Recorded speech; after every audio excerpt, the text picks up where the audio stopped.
Good morning, Coolest Coast. It is time for Coffee with Kristin and Tina. Good morning, everyone. Welcome to this episode of Coffee with Kristin and Tina. We're your hosts. This is Kristin Odell of KLO. I'm Tina Prigge with Vagabond Creative Studio. So happy to see you this morning, Kristin. Good morning. Look at how bright and sunny it is again today. Isn't it I great? know, and like 50s are predicted for next week. I love it. It I do feels too. nice. I do too. Spring fever. Woohoo! No, sorry, I'm still futzing here. When it's sunny, my video feed wants to get dark. Hey, did you eat breakfast this morning? I have not yet. I've only been fueling with coffee, but I do have an oats overnight waiting for me. Ooh, yeah, I haven't eaten either, but I do want to jump into a food topic. This is going to seem like out there, but Kristin, in your lifetime, how many Big Macs do you estimate you may have eaten? Have you ever eaten a Big Mac? I have eaten a Big Mac and I do like them. I don't know. I feel like 20. How Yeah, about you? yeah. Over a lifetime, I mean, it's been a while, but I would say it's at least more than 10, probably 20. Maybe 25, especially remember Pulp Fiction when they had that whole conversation about in Europe, it's the Royale with cheese. I feel like when I traveled, I definitely went and tried some just to see what they were Did called you? at different. Did you notice a difference? I do think that, like in Japan, when I went to McDonald's, I felt like it was a little better quality. Maybe they have better standards there. It's possible. Okay, so why am I asking you about Big Macs? Why do I care? Because we were talking about this article yesterday. This guy who's from Wisconsin, Donald Gorski, he set the Guinness World Record for eating 728 Big Mac burgers over the course of 1 year. So just in 2023, he ate 728 Big Macs, and his lifetime total is, oh my God, how can I even say this? 34,128. He's apparently saved the receipt and package from every Big Mac he's eaten since May 17th, 1972, which was a week before I was born. This dude's been eating Big Macs. So I'm just running some math, and it's an insane like this. What was his total for? It was 728. Yeah, for 2023. 728 divided by 365 days a year is 1.99 Big Macs a day. That means he's eating at least, I mean, maybe he ate 4 on one day and none the other day, but like that's a lot of Big Macs. That is a I lot don't of know Big Macs. And he doesn't look like he's like obese necessarily either. Um, Doug and I looked at this last night, and Doug thought he looked like he was dressed like Ronald McDonald. Can you put the picture back up? On the left, right. I would imagine you On have the to have left. a deep brand love if you're going to embark on that. Do you think he always wears a dress shirt and a tie when he's eating his Big Macs? You know, he's clearly made this a mission since 1972. I mean, Yeah. you don't just randomly save receipts and packages from Big Macs. So he must have like had this motivation. So I imagine he just kind of gets dressed up for the occasion, right? Like he really makes a thing about it. I mean, I super admire someone picking a world record and going for it. Like and you have to have them documented. It's a very like thorough process, right? So like kudos to him. Like how cool is that? My first thing was like he's not even overweight. Like Right. how do you eat that many Big Macs a day and not be overweight? Viewers, how many Big Macs have you eaten? How many have you eaten today? How many have you eaten this month, this year? I have eaten zero in 2024, and I ate zero in 2023. I have also been zero for 2024. And if I ate one in 2023, I can't say for certain it's either zero or one. Okay, and I wonder, just looking at this picture, I was trying to tell if he ate like more than one at a sitting. You know what I mean? Like, does he maybe get two for dinner? But the picture doesn't really show. Maybe we can find more research. Maybe somebody can tell us. Maybe somebody knows him. Yes, he's from Wisconsin. It says he's from Fond du Lac. Does anybody know him personally, and are you aware of his record achievement? I do applaud the fact that he set this goal and has been chasing it down for 50 years, Right. 52 years. Tina, what do you think is something that you could say I have eaten like once a day, or like what would be the highest frequent food item that is on your list? That is such a good question. Once upon a time, it was chocolate, but I've really curbed that. um, I don't think that, for the record, I don't think that's something that you should give up. well, let's see. Maybe white rice is something I eat frequently. Oh, interesting. Good. Yeah. Very How about you? What would you say? good. Hmm. I mean, I eat a lot of fruit, so like the volume of like strawberries or apples would be really high. Like I could almost say that I probably have an apple 5 out of 7 days a week. Does it keep the doctor away? I mean, I think I'm in pretty good health. I'm not perfect. I have gotten sick once in this calendar year, but um, if it was something more like fast foody or packaged, I mean, I would probably say like I eat Quest bars for protein sometimes in the morning, and I grab them like when I'm running the girls to school. And I think that I would probably that would probably be something that would be high on my list. Mm.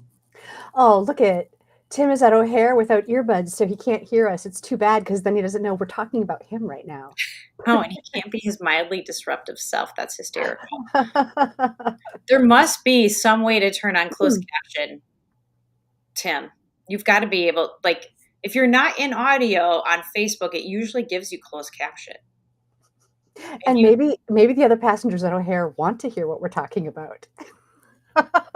maybe you could announce it for all to hear. Join me. Come and watch Coffee with Kristin and Tina. They're in glorious sunny Manitowoc today. Well, so to shift from Big Macs, you sent me a picture, and this is a much better snack. This is something I would love to eat every day and would certainly prefer over a Big Mac. Thanks.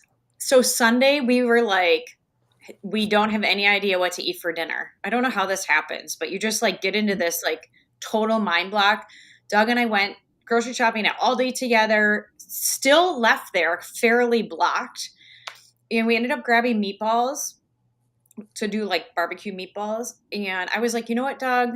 I'm going to do those. I wrapped some bacon, like chicken breast tenderloins with bacon, and throw those in the oven. And then we had that beautiful charcuterie board with it. And it was so delicious and so simple and so pretty. So, did you eat meatballs on Sunday night? We did eat meatballs on Sunday night.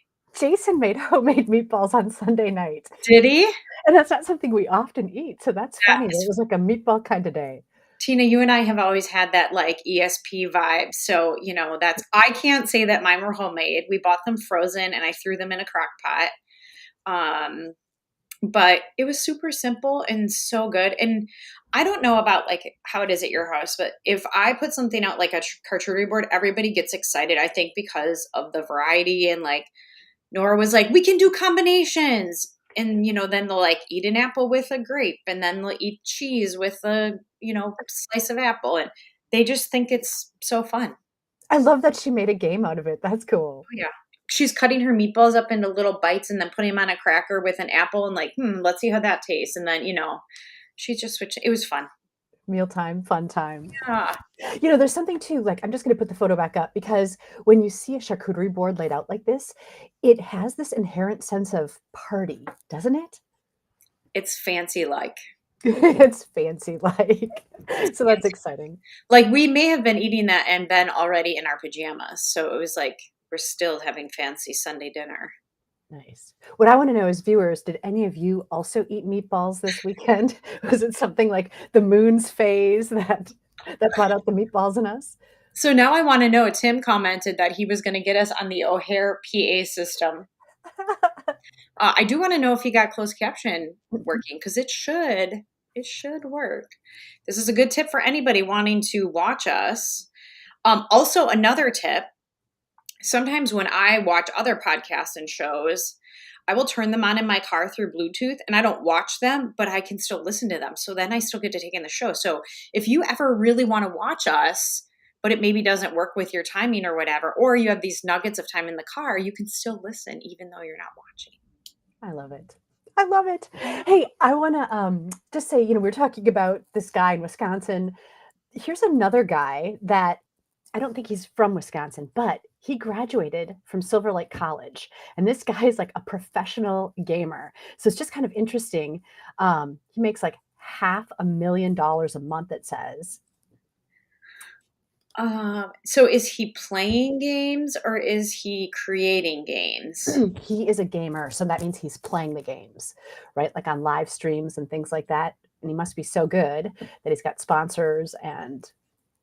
That is incredible. Does anybody can you put his picture back up? Yeah.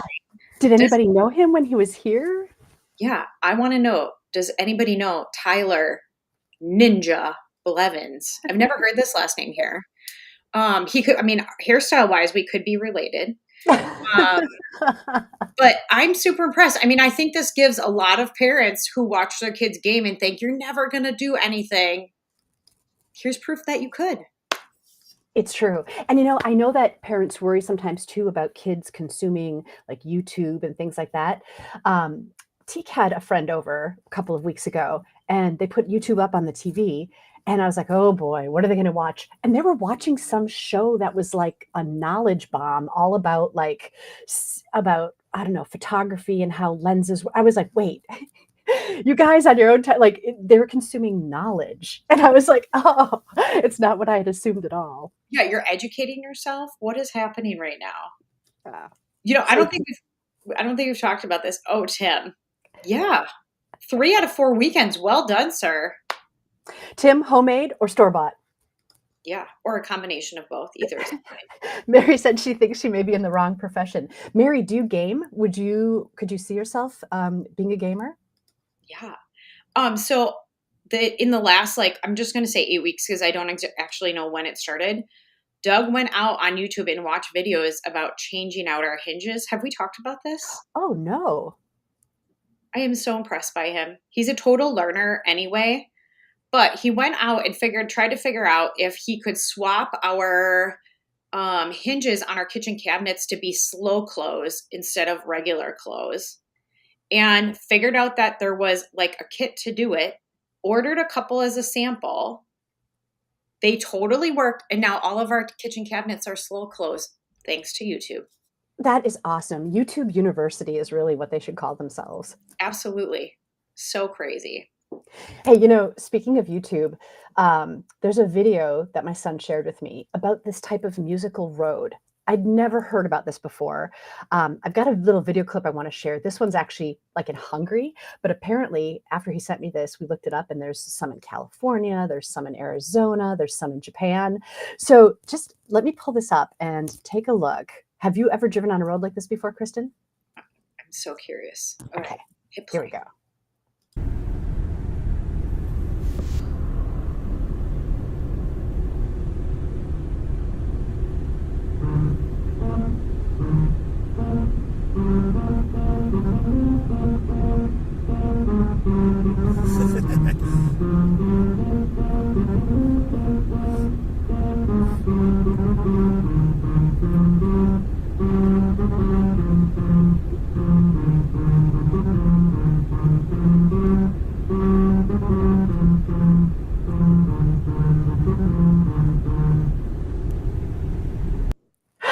How fun is that? That is amazing.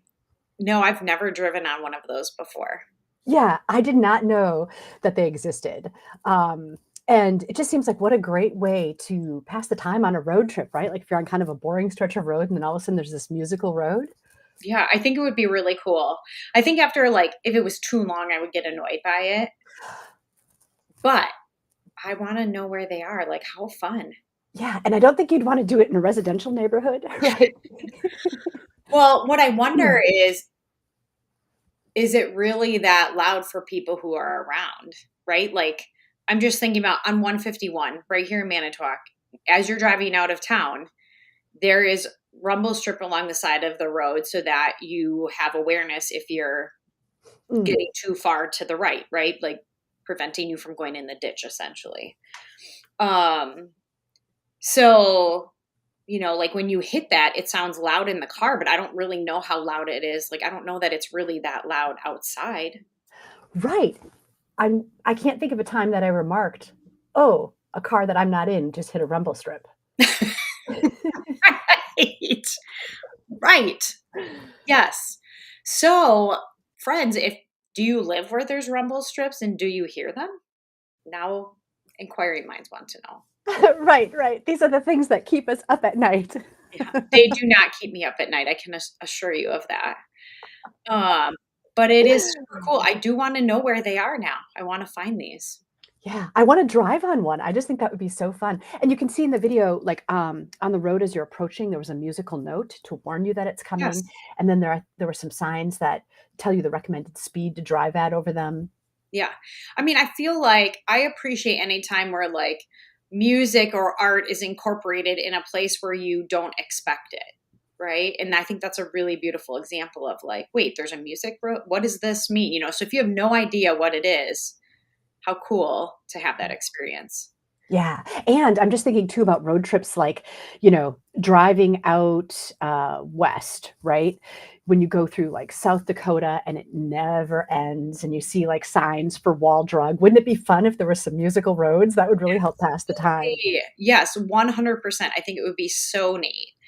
And I kind of was thinking this last night. I picked up Josie downtown from an activity and we were driving home and I just was re-inspired by the bobber painted thing at the wastewater treatment plant, which is not glamorous. And I think that's another good example of like, it doesn't look great along the coast to just have the treatment plant there, but then there's like this little spot of art and humor in the middle of it.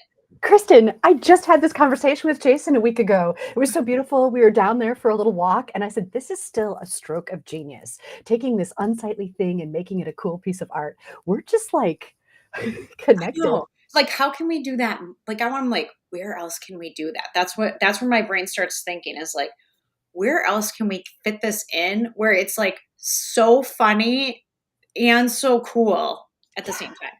Yeah, love Give it. us ideas. Where would you like, because we have a lot of artists willing to do the painting and the artistry behind it. What do you think would be cool to have painted in Manitowoc that's not painted? Right, right. What other opportunities are there for making cool, little, surprising, delightful corners? Yeah, I love that. That's so fun. We have so many good spots around here that do so. Hey, speaking of art, you've got a little actor in the house. What's going on here? So my little Nora was in Aladdin Kids last weekend at Treehouse Theater. And I know a lot of people commented on my Facebook page saying, we'd love to go. This is almost kind of like a family only ticketed event because there's limited seating. And so they really don't open tickets up to the general public for these shows. But she was the Sultan. Isn't she great? She's so cute. Did she love it? She loved it. She did such a good job. And it reminds me, I should send you a video. So there's the Prince Ali song. I don't know how well you know Aladdin, but there's this Prince Ali song where they are basically announcing his arrival. And the Sultan is like, hey, look at this. I'm into this, right? And so they just said to Nora, like, the Sultan should look like he's getting excited about Prince Ali. And Nora started doing this like old man clapping and she was doing this in the show and it was so good. She was such a little star and we laughed our butts off at her. That's And awesome. she had a couple of really good lines where there's laughter in the audience and stuff and it's just so fun to see her doing that. And Grace is very much a singer and a dancer. And it's really cool to see Nora, who is turning out to be more of an actor. So they both love being up there, but kind of for different things. So Oh, that's interesting. And it's interesting that they're figuring that out now. yeah. Well, Nora's kind of just coming into it. So Grace has been at Treehouse since she was 6. She's 14, right? So she's got 8 years of experience. But again, she's like much more athletic and more of that dancer thing. And Nora's just stepping into herself and finding her own way. And it's just really cool to watch them continue to kind of step into who they're meant to be or who they are. I love that they're finding that passion for theater at their young age and then already developing those skills. Yeah. That's huge. It's going to serve them so well as they go forward. Yeah. Yep. Just so well spoken, and, they're capable of carrying conversations with adults, which I think is always valuable. And I believe that will serve them well. But yeah, so Grace is in rehearsals right now. Mary Poppins is coming up. It'll be here before we know it. It's like another month. Is that also a kid's performance? Mary Poppins is Mary Poppins Jr., and that is at the Capitol Civic Center. Tickets are on sale now, April 18th through the 21st. So they must already be in rehearsal? They have been in rehearsals already for, maybe 5 weeks. 4 weeks, 5 weeks. And now that the little kids' rehearsals are all done and they're out of the studio, it's, full steam ahead from now until the show. So are your girls in it? Yeah, Grace is a featured dancer.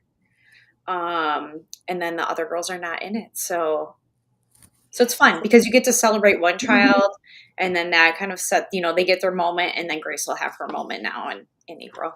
Nice. And so does Josie have interest in theater, or that's not where her interests lie? No, Josie does horseback riding, and she does CrossFit.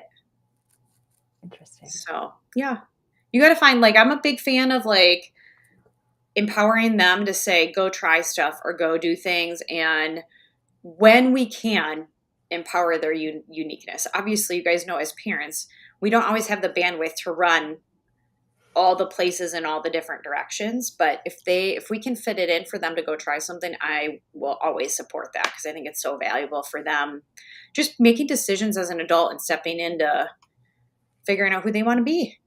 I think it's so valuable too from the perspective of, it feels like things that we try when we're young, then we sort of have that with us our whole lives, right? Like if you learn how to ice skate when you're young, all the falling down, all the blah, blah, blah. But once you have that, then even as an adult, okay, I can put on some skates and try this. But if you never try it and then try to figure out as an adult, it's just so much more challenging, don't you think? Yeah. And it's not that you're not capable of it as an adult. I think it just takes more effort. You have to really invest yourself in it.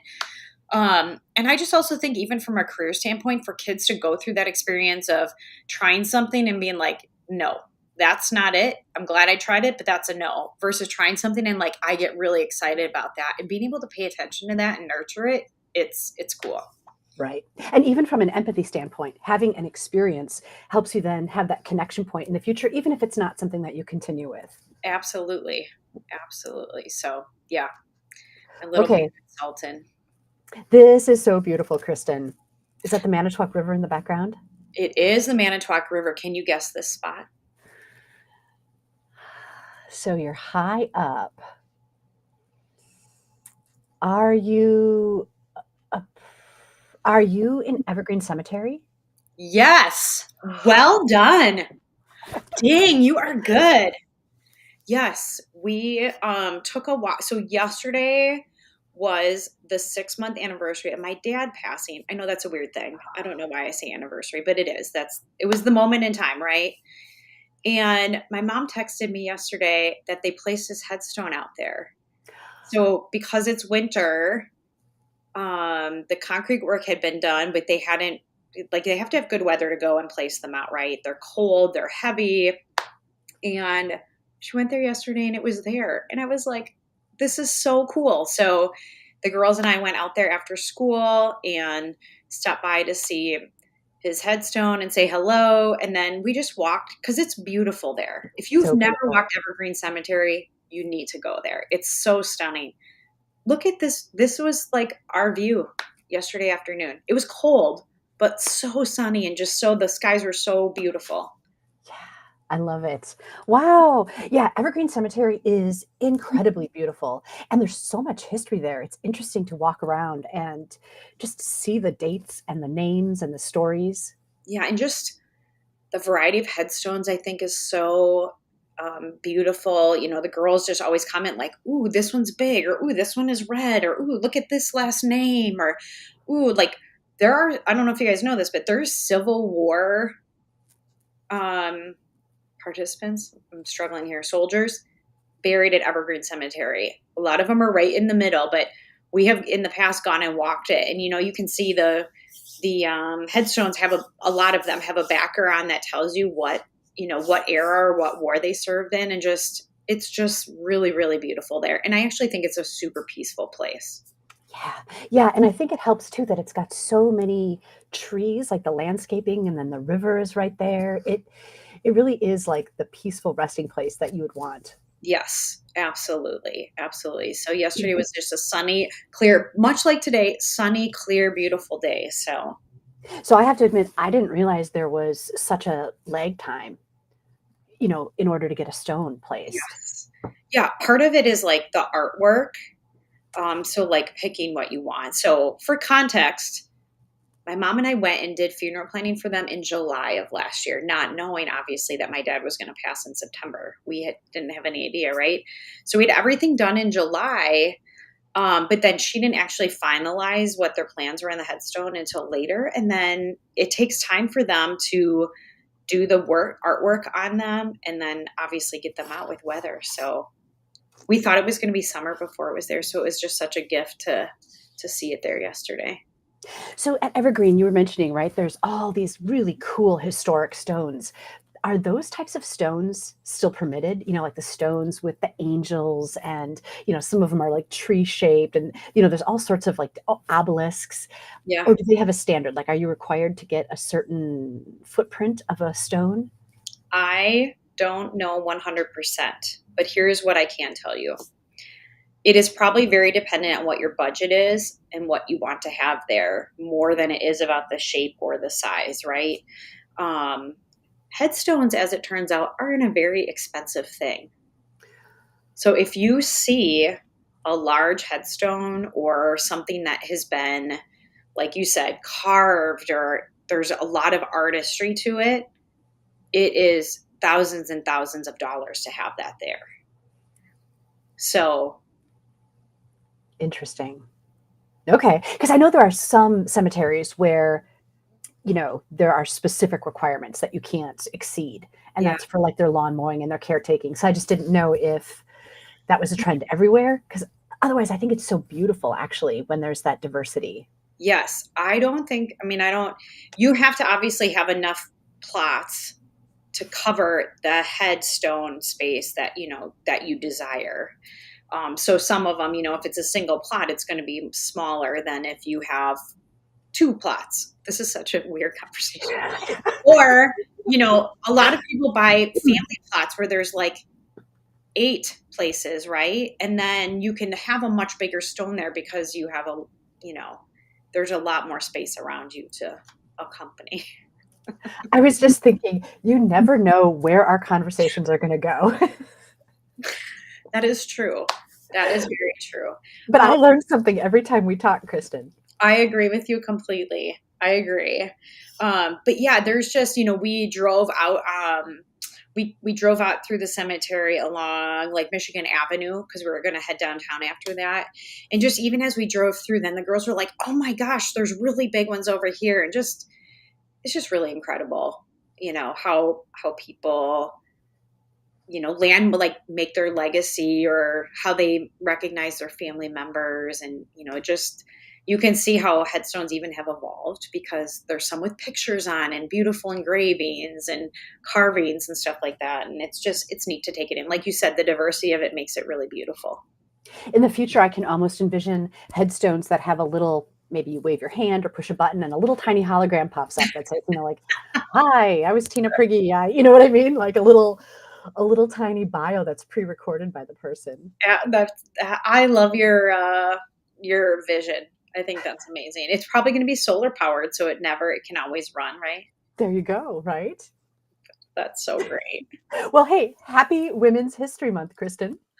Happy Women's History Month. Today is March 6th. Is it Friday's International Women's Day or Saturday? Yep, Friday. Friday's International Women's Day. Hey, it's an honor to be a woman leader in this community with you. It's an honor to do events with you, and I love doing this show with you. Ditto. Ditto, and thank you to everyone that participated. Tim, thanks for bringing it to all the passengers traveling through O'Hare. You've been watching Coffee with Kristin and Tina. We really appreciate you. Take care, everyone. Bye, guys.